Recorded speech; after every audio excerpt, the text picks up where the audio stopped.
Hey, I'm Jeremy. Welcome back to Rugby Informer. Just taking a little look at the All Blacks and England game from last weekend and some of the standout things that happened. I think that's a game England should have won. They were really in the driver's seat for most of the game.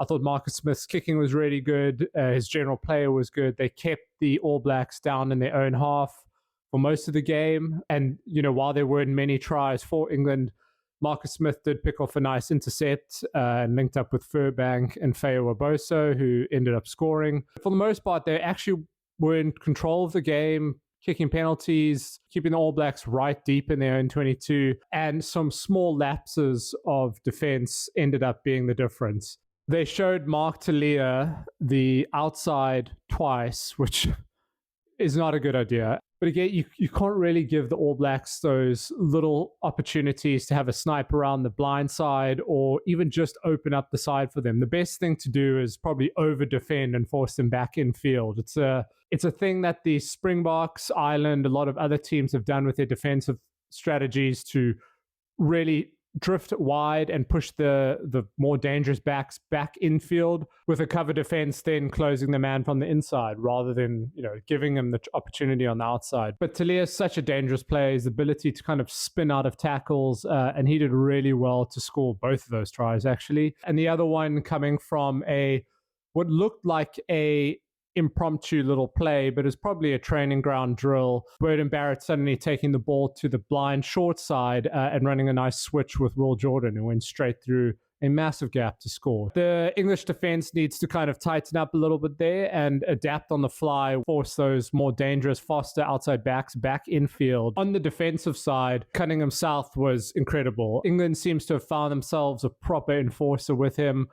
I mentioned him in a previous video, but his ability to come out of the line and make spot tackles on ball carriers, his timing, his technique, everything is excellent. He's a really, really talismanic player for England at the moment. He seems to be an absolute defensive monster, just chopping players down and giving the crowd a little bit of excitement too, getting them off their feet. So, yeah, really good player. It's awesome to watch him, and it'll be great to see his battles with other loose forwards going forward. And obviously the most controversial topic is how the game closed out. It looked like England basically had that game in the bag. They took Marcus Smith off quite late in the game. Smith was having not his usual flamboyant flair game, but he was actually playing a really conservative, controlled game. And George Ford was put on to close out the game. Ford had a great World Cup. Despite England's misfortunes, he always had the ability to kind of put through a drop goal or late penalty to seal off some very difficult games.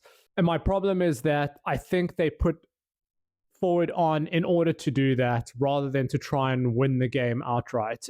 As soon as he came on, the kind of tempo, the rhythm of England's attacks changed quite dramatically. From Smith's quick moving distribution, it kind of got a little bit lethargic, a little bit one-dimensional when Ford came on. I think he's a really good player, but I think the kind of attitude and the attacking strategy from when he came on was the problem. Like I said, it just looked like England were trying to close the game rather than put their foot on the throats of the All Blacks and finish what they started. From that drop goal moment, you could see England was planning this for quite a few phases. Forward was sitting in the pocket for quite some time, and they kept just kind of trudging along until they got enough space between the defensive line and Forward had enough depth to pull off the kick. But the problem again is it's so telegraphed. The All Blacks know it's coming. So that charge down pressure is there. They're going to rush out of the line and put as much pressure on George Ford as possible. And, he probably slots those 10 out of 10 times in training, but problem is he doesn't get it. So looking at that substitution, maybe it was the right thing to do, maybe it wasn't. If he slotted it, everyone would have said it was a stroke of genius by Steve Borthwick to put Forward on at the late moment. He misses it and everyone says he made a huge blunder. And I think it just begs the question of what is the right thing to do when it comes to substitutions. It's easy to say, oh, this player is having a fantastic game, he's on fire, don't pull him off the field. But then you look at the strategy of Rassie Erasmus and the Springboks, where they have a set, planned idea of when the substitutions are going to come on, irrespective of whether someone's performing or not. And most of the time that works. On the odd occasion, it doesn't, but there's no real right or wrong answer to it. It's just an interesting discussion. So please let us know below what you think. Should you pull a player off who's really on fire and doing well? Just stick to your substitution strategy, or do you adapt? And if a player is really in the flow of the game and got control of the match, even if he was scheduled to be substitution, do you leave it? Do you let him kind of finish things out? Let us know what you think, because it's a pretty interesting angle when it comes to substitutions. Looking ahead to the Wallabies game for England, I see England's gone with the same team.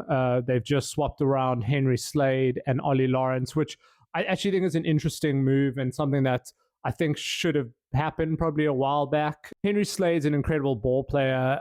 He's really good at 13. He's become one of the best outside centers in the Premiership, if not in the world. His potential and talent's often not utilized well enough. Years gone by, he even played a bit of fly half at Exeter when he was younger, and I always thought getting Henry Slade closer to the ball, getting more ball in his hand, is probably the way to go. You want him and Smith to be linking up early and then putting guys like Lawrence, Freeman, Furbank, other players like that away earlier, rather than Slade sitting out wide when there's a tight game waiting for the ball. He's got a great boot on him, also a very smart rugby player, so it'll be interesting to see if just that small positional change makes such a difference. But otherwise, England are looking good. I think they're on the up. It was an unfortunate loss to the All Blacks. They could have had a great start to their Autumn Nation series, but it is what it is. Let us know what you think of the game. Let us know what your predictions are for this weekend.